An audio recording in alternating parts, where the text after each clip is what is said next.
Avec une population de plus de 110 millions d'habitants, les Philippines ont également ce problème d'emploi qui n'est pas à négliger. D'où l'essentiel de se préoccuper en ce qui concerne les raisons pour lesquelles, en tant qu'étranger, on ne peut pas trouver n'importe quel emploi aux Philippines. Daniel Axel, mon nom, bienvenue à ma chaîne Pressplay. Aujourd'hui, nous parlerons de quel genre de travail vous pouvez obtenir aux Philippines et quel genre de travail vous ne pouvez pas obtenir aux Philippines. Pressplay, c'est maintenant et ça commence.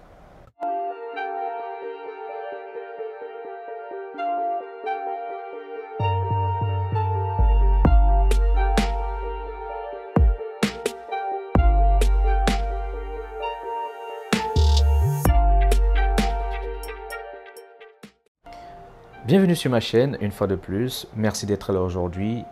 Bonne fin d'année et bon début de mois de décembre. Pour ceux qui ont eu des projets en début d'année et qui les ont accomplis, je dis bravo. Pour ceux qui aujourd'hui sont à 50% de leur projet, je dis keep going. Pour ceux qui n'ont pas encore commencé, je dis hey, il est temps de se lever et de se bouger, d'accord? Si on n'a pas de projet, on n'existe pas. Nos projets sont nos rêves, nos projets sont nos existences. Aujourd'hui, je voudrais parler et préciser justement quels sont les travaux, les emplois qu'on peut obtenir aux Philippines et surtout pourquoi. Et pourquoi est-ce qu'on ne peut pas obtenir certains autres. Commençons par les emplois qu'on ne peut pas obtenir aux Philippines et surtout pourquoi. Alors, avec 110 millions d'habitants, comme je l'ai dit, les Philippins sont très nombreux. Et s'il faudrait encore, dans le domaine de l'emploi, permettre aux étrangers d'obtenir des emplois dans des secteurs où les Philippins peuvent eux-mêmes travailler, vous comprenez qu'on aura un sérieux problème. C'est une politique qui est appliquée dans beaucoup de pays, qui devrait même d'ailleurs être appliquée en Afrique, parce que je ne comprends pas pourquoi, toujours jusqu'à aujourd'hui, on a des Africains qui sont compétents dans plusieurs domaines, mais on préfère recruter des étrangers, des expatriés et leur donner 10 fois, 20 fois le salaire qu'on donne à un Camerounais, un Sénégalais, un Ivoirien dans le même domaine. Pour moi, je trouve que c'est abusé.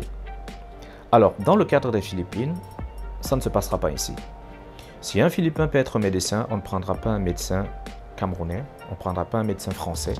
Si un Philippin est plombier, si un Philippin est maçon, il est menuisier, vous ne pouvez pas trouver un emploi dans ces secteurs-là. Oui, effectivement, si vous venez aux Philippines avec l'espoir de travailler dans la sécurité, dans la plomberie, dans la maçonnerie, dans l'espoir que vous pouvez balayer les, on va dire, désolé, vous allez m'aider, dans l'espoir que vous pouvez balayer les rues ici, ou alors que vous pouvez vous occuper des personnes du troisième âge, non, ça ne se fera pas, c'est pas aux Philippines, vous devez chercher dans un autre pays.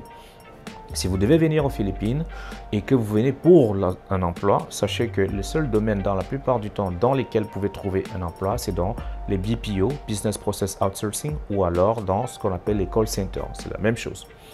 C'est pour ça que dans toutes mes vidéos ou alors dans toutes les vidéos qui concernent l'emploi aux Philippines, je dis toujours qu'il est essentiel d'avoir un très bon niveau d'anglais ou alors un niveau acceptable d'anglais et un très bon niveau de français si vous venez pour la langue française ou alors un très bon niveau en allemand, en italien ou en mandarin parce que voilà les différentes langues qui sont utilisées dans les comptes BPO aux Philippines.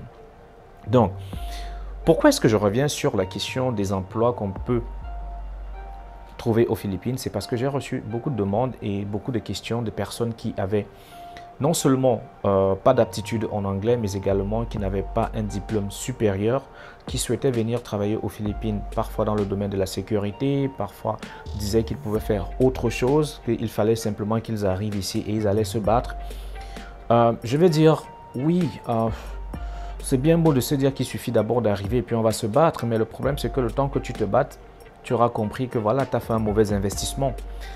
Je suis d'accord que depuis un certain temps, dans les différentes communautés qu'il y a ici, c'est-à-dire que communauté nigériane, camerounaise, beaucoup plus, et ivoirienne aussi qui vient s'ajouter et congolaise. Il y a un type de marché, un type de business qu'on a créé à l'intérieur. Ça veut dire que vous trouvez des personnes, des femmes ici qui font de la nourriture africaine et même des hommes qui font de la nourriture africaine et qui la proposent aux Africains en passant par des groupes chats en passant par des comptes Instagram. Et vu que le domaine de la livraison ici est très développé, elle est à point, voilà, il suffit que quelqu'un soit chez lui et puis cuisine à partir de chez lui et puis vous propose un menu, il vous envoie le menu, vous sélectionnez, puis vous dites ok, moi je veux les goussis soupe, le bono soupe ou alors le ndolé ou les frites de plantain avec du poisson frit ou du poisson braisé, et puis la personne réalise ce menu et vous bookez une agence de livraison. Il y a une moto ou un véhicule qui va venir, qui va porter le repas qui a été déjà fait et va vous le livrer pendant que vous allez payer par mobile transfer. Donc, il y a ça que nous trouvons déjà également aux Philippines. Je dis oui, ça aide, mais ce n'est pas facile de s'en sortir avec ça parce que dites-vous bien que nous n'avons pas une très forte communauté africaine ici et c'est pas tout le monde qui ira manger qui va commander sa nourriture tous les jours, vu que ces nourritures-là coûtent quand même assez cher. Le plat le moins cher tourne autour de 400 pesos, dans l'équivalent en francs CFA, c'est dans les 4000 quand il est moins cher. Vous n'allez pas manger, vous n'allez pas dépenser 4000 tous les jours pour manger. C'est clair que c'est quand vous avez une envie du moment, une envie spéciale, que vous allez dire bon ok, je voudrais commander par exemple la tchéké, ou je voudrais commander peut-être la placali, parce que oui, j'ai une amie qui est ivoirienne, qui fait de la tchéké, placali et tout, mais c'est pas tous les jours. Aussi, voilà, dans une autre vidéo, je pense qu'on en parlera. Il y a des coiffeurs. C'est vrai que nous, les Africains, nous avons quand même cette difficulté à trouver des salons où on pourra être coiffé assez bien. J'ai eu de la chance de tomber sur la chaîne, pas sur la chaîne, sur notre groupe chat, de tomber sur quelqu'un qui proposait ses services de coiffure à domicile. Je l'ai invité, il est venu, il m'a coiffé, mais ça m'a coûté un bras. J'ai dépensé l'équivalent de pratiquement 7000 en francs CFA parce que c'était plus de 600. Parce qu'il m'a fait la coiffure à 250 pesos et il fallait également payer pour son transport aller-retour. En réalité, son transport aller-retour a coûté plus cher que la coiffure. Mais, comme vous pouvez le voir, je pense qu'il a très bien réussi mes contours et je ne m'en plains pas, mais ce n'est pas quelque chose que je ferai tous les jours. Donc oui, il y a ces corps de métier, la coiffure féminine également. Il y a des femmes africaines ici qui, voilà, durant leur temps libre, se proposent de faire des rastas ou de piquer des greffes à d'autres et tout. Mais il reste toujours que elles n'ont pas beaucoup de clients et qu'il faut quand même attendre un peu longtemps avant qu'une personne vienne vous dire, voilà, je voudrais quand même me faire piquer une greffe en fait. Donc c'est pour ça que je conseille pour la plupart du temps, quand vous voulez voyager pour les Philippines, particulièrement parce que je suis aux Philippines, assurez-vous d'avoir un très bon niveau d'anglais, un très bon niveau en français, le diplôme requis pour pouvoir postuler à tous les emplois qui s'offrent ici. Et vous êtes sûr que tôt ou tard, vous aurez votre emploi avec un salaire qui peut aller entre 60 000 pesos et le range actuellement c'est 70, 80, 85 000 pesos par là. Ça veut dire que s'il faut convertir en francs CFA, ce serait dans les 700 000 à 850 000. Mais voilà, vous pouvez aller à plus. J'ai quelqu'un que j'ai récemment fait venir, que j'ai assisté, je préfère dire, et qui a lui réussi à décrocher un emploi à 90 300 pesos. C'est plus de, si vous multipliez par 11 par là, vous êtes à plus d'1 million de francs CFA. Mais après, vous enlevez quand même les taxes. Le monsieur peut se retrouver à 780 000 ou 800 000. Donc oui, il y a de l'emploi aux Philippines, mais vous ne travaillerez pas comme agent de sécurité, vous ne travaillerez pas comme balayeur de rue, non pas comme infirmier, non pas comme pompier, non pas comme menuisier ou maçon, non. C'est beaucoup plus dans des bureaux, devant une machine, à répondre à des appels ou à traiter des emails. C'est ça qui s'offre pour nous et pour tous ceux qui sont étrangers, c'est-à-dire que les Français, les Chinois et tout, c'est ça. À la base anglais. Maintenant, vous parlez français, vous parlez italien, vous parlez mandarin, vous parlez allemand. C'est essentiel, c'est important. Maintenant, pour finir avec ceci, je voudrais dire, quand vous prenez la décision de voyager pour les Philippines, vraiment, prenez conscience de ce que c'est un investissement que vous avez fait. Et quand vous arrivez, il n'est pas question de blaguer. Pourquoi est-ce que j'en parle? J'en parle parce que je connais quelqu'un que j'ai assisté il y a déjà beaucoup de mois aujourd'hui et je me posais la question de savoir pourquoi jusqu'à présent il n'avait pas trouvé d'emploi, alors que beaucoup qui étaient venus après lui ont réussi à décrocher une position quelque part. Ça m'inquiétait, je n'en dormais pas trop la nuit et j'ai décidé de le contacter et dit bon voilà, si tu peux passer chez moi 2 jours, on va essayer de voir ce qui se passe. Et finalement, avec mes occupations, je n'ai pas pu, mais j'ai réussi à lui caler un entretien d'embauche. C'était en réalité un entretien test pour pouvoir évaluer quelles sont ses difficultés. Alors, j'ai contacté une personne, nous avons calé un rendez-vous pour son entretien et nous l'avons appelé. Mais devinez qu'est-ce qui était mon choc en fait. Non seulement à moi, mais également pour la personne qui devait lui passer cet entretien parce que c'était une dame philippine qui est professeure d'anglais, qui l'a appelé. Et lorsque nous avons entendu la voix qui a décroché le téléphone, nous étions tous ébahis et choqués. Le monsieur a fait passer son entretien par une demoiselle. Non mais, il faut qu'on s'entende très bien. Je suis un homme, voilà ma voix, je dois passer un entretien d'embauche au téléphone et je passe le téléphone à une demoiselle. Alors on était tous choqués, on ne comprenait pas. Et la dame m'a demandé, est-ce que c'est le bon numéro? Je regarde, je dis oui, c'est le bon numéro. Elle dit, ok, est-ce que vous pouvez vous identifier? Est-ce que vous pouvez confirmer qui vous êtes?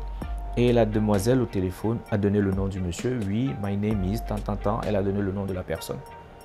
Une deuxième fois pendant l'entretien, la dame a demandé à la demoiselle, ok, tell me more about yourself. Et la demoiselle qui a dit, yes, my name is, elle a donné le nom du monsieur, I'm this, I'm that, I'm the Philippines et tout. J'étais choqué en fait. J'étais choqué et j'étais dessus parce que, vous savez, la fainéantise n'aide pas. La fainéantise, ça n'aide pas du tout. Si vous êtes venu quelque part, que ce soit en Europe, au Canada, aux Philippines, vous êtes venu, c'est pour un but précis, il y a un investissement qui a été fait sur vous ou vous-même vous avez fait un investissement sur vous. Vous devez en être conscient et vous devez savoir que voilà, cet investissement, il faut le capitaliser. Comment il faut le capitaliser? Il faut trouver un emploi. Comment est-ce qu'il faut trouver un emploi? Il faut réunir toutes les conditions nécessaires pour passer tous ces entretiens et passer les évaluations pour trouver cet emploi. Une fois que vous avez toutes ces conditions réunies, les emplois vont s'ouvrir à vous. Vous aurez même peut-être l'embarras du choix.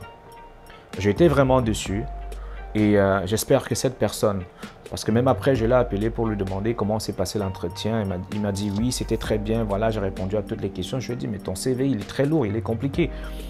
Tu as réussi à expliquer tout ce qu'il y a dans ton CV? Il m'a dit oui, depuis un certain temps je travaille dessus, c'est ok, c'est tranquille. Je lui ai dit écoute frère, j'ai l'enregistrement vocal de ton entretien. Est-ce que c'est toi qui as passé l'entretien? Il m'a dit oui, c'est moi qui ai passé l'entretien. J'ai dit écoute, s'il te plaît, on ne va pas jouer à ça. Est-ce que c'est toi qui as passé l'entretien? Il m'a dit oui, c'est lui qui a passé l'entretien. Les gars, j'ai raccroché, j'ai dit ok, c'est bon. Parce que je ne peux pas, vous comprenez, je ne peux pas me soucier de quelqu'un d'autre plus que de moi-même. Okay? Chacun est responsable à un moment donné de sa vie. Si quelqu'un a d'autres objectifs que de trouver un travail, ça c'est son problème.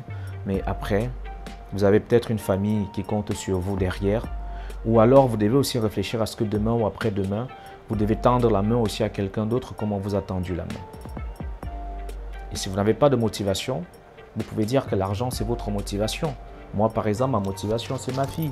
Je la porte tout le temps sur moi. Ça fait que même si à un moment donné je voudrais baisser les bras, je pense à elle et je me dis non, même si c'est compliqué comment, il y a cette personne qui compte sur moi.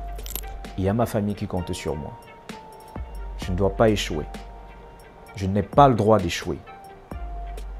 Je pense que c'est la première des choses qu'il faut faire. C'était Press Play, Daniel Axel. Merci de m'avoir écouté.